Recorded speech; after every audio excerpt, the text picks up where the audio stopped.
ఇవి konjac rice. ఇందులో పిండి పదార్థాలు ఏమీ ఉండవు, కార్బోహైడ్రేట్స్ ఉండవు.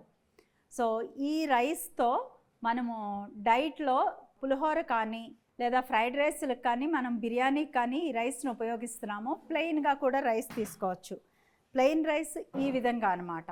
ఇతర ఏ బియ్యం కాదు, ఈ కొంజాక్ రైస్ డైట్ రైస్ని మాత్రమే. వీటిని వండిన తర్వాత తాలింపులో ఎండుమిర్చి, నెయ్యి వేసుకోండి. తర్వాత ఎండుమిర్చి, ఆవాలు, జీలకర్ర, కరివేపాకు. ఇష్టపడేవారు కొంచెం ఇంగువ కూడా వేసుకోవచ్చు.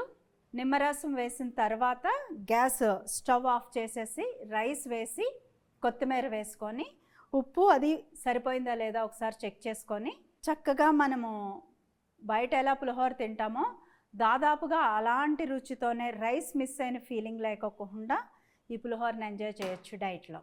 Thank you.